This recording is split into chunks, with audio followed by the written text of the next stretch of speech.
What's going on, everybody? Ryan the Mighty Quinn here, the Cornerman underscore MMA. You know the drill. Don't forget to like, subscribe, and share. Please comment below. Let me know what you think on this assessment. There's probably some debate here, but I feel pretty good about this, the way to go about things. This weekend, UFC 282, new light heavyweight title fight comes up at us. Obviously, I'm biased. I'm a little upset that Glover got pushed out or wasn't able to fight. That's behind us, though.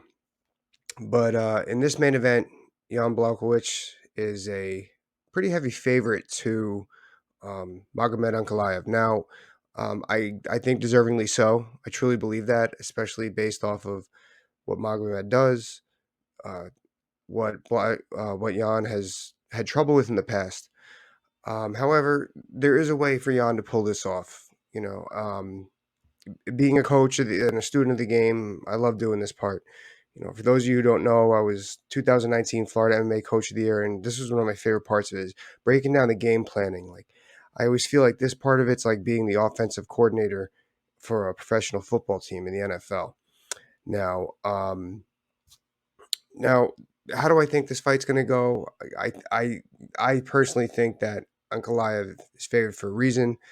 I think that he's looking to win this fight. He's going to win this fight. That's what I think. I think that we're going to see a lot of, Jan looks very top heavy to me. Glover had a lot of success. Glover is really good wrestling for the division. I know Glover's not really known for a wrestler, but Glover Teixeira is really good wrestling at the light heavyweight division. He was able to snag up those single legs. As I was saying, Jan's very top heavy, so his legs are kind of skinny. Now, guys like that, they're hard to finish with single legs. They're very dexterous, especially I see a lot of single leg or high crotch, as us wrestlers call it, to double leg for Ankalaev all night. Plus, he's got a really top ground. I feel that Jan's very good on top in MMA. I don't feel his overall ground game is there. I feel like he's in a lot of trouble against Ankalaev on the ground. Now, what's going to be interesting about this fight is keep in mind they were both training for a 3-round fight, so it's not like anyone's going to be in better shape for the other. No one's at a disadvantage as far as training for this 5-round fight there. Now, the interesting thing about I remember speaking with Dean Thomas about this and coaching. I had never fought a 5-round fight. Um, but what's the difference in training for a 3-round fight and a 5-round fight? Do you start camp? Do you start camp 12 weeks instead of 8 weeks, 16 weeks instead of 12 weeks? No, he goes, the only difference is where you might go for a move, you might let that go because there's more time to do stuff and score later. Now, that being said, I do believe that you're going to see a very large feeling out round in the first round. Just because, they want to see where they're going to go, who's going to get drugged into deep water. Now, I would pounce. I would try to snag around there if I was Jan. If there's going to be a slow starter. However, Ankalaev does come forward pretty hard, but I would try to snag if he feels that Ankalaev is going to take that throwaway round or give him the throwaway round, take it up. Now, whenever we game plan at the elite level, you don't change everything up just because you're at such a disadvantage in area X. You see how you can implement your strengths. Another thing Dean Thomas used to say is don't change your swing when you get to the majors, just wait for your pitch.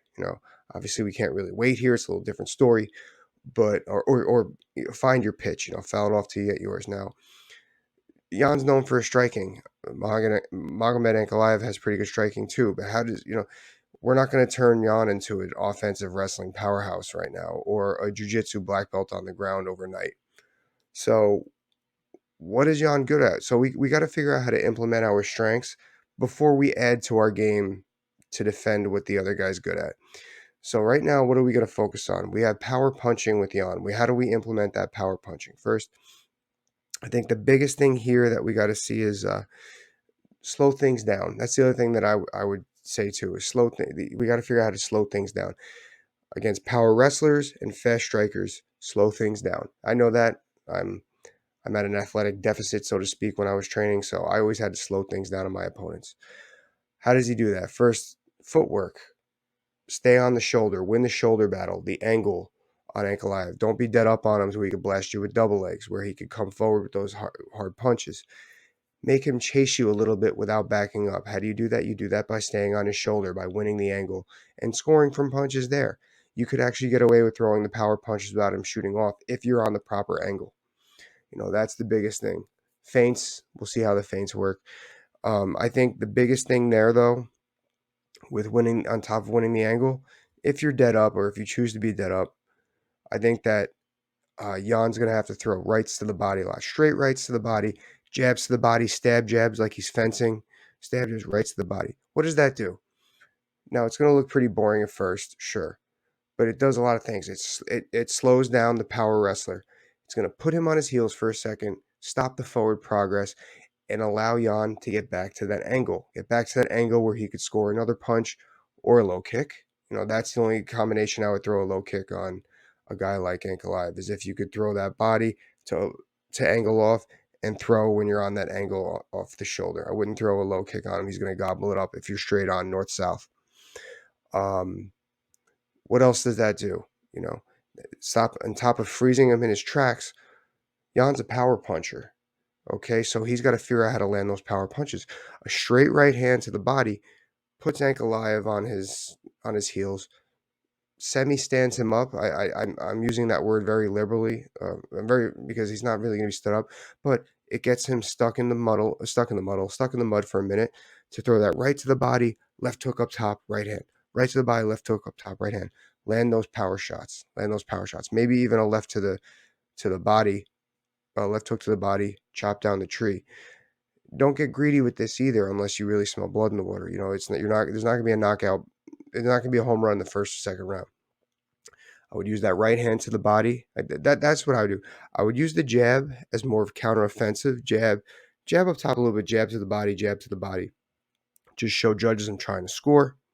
And then right hand to the body when I'm going to hold my ground and throw those power punches, okay?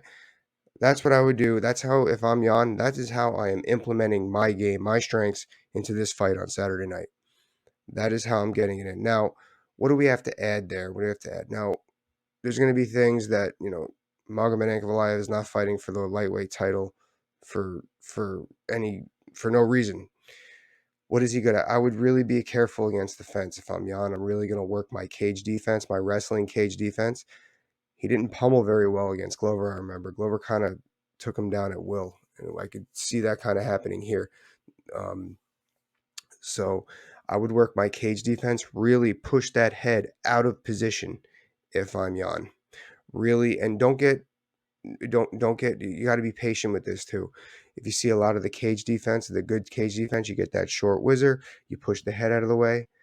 Hopefully, maybe get Ankalaev, right there, you're in pretty stout position. If I'm Jan, I could rest a little bit, where Ankalaev, he's working his head, he's working his neck, he's going to be out of position. That is one thing that I would try to focus on as well. That might wear on the strong, powerful opponent going into rounds 4 and 5 to be a little bit more of a frequent pace to land those power punches, go back to them that I was talking about. This is a chess game. This is, you got to, where you implement, don't get greedy until later on you smell blood in the water. Of course things happen, it's a fight, but that's more or less how I go with that, the cage wrestling. Try to get the fatigue there. Obviously I think these guys, I'm not really worried about either of these guys being not in 5-round shape, to be honest with you. I just world-class athletes, this is what they do. But that's basically what I got, guys. That is how Jan Blachowicz pulls this off on Saturday. Really can't wait to watch it. I'm really looking forward to this card. First I wasn't, I was a little bitter. Some of my friends got taken off, Robbie and Glover, Open St. Preux, but there is some good stuff here. We're going to get to see Paddy Pimblett under the lights.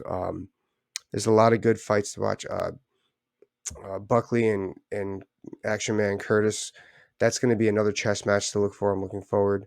The TJ Brown Eric Silva fight, another chess match. Look forward. Who's going to cancel out who's wrestling? A lot of good stuff there. Biggie Boy versus Dawkins. A lot of good stuff. Anyway, guys, let me know what you think. See you next time. Bye.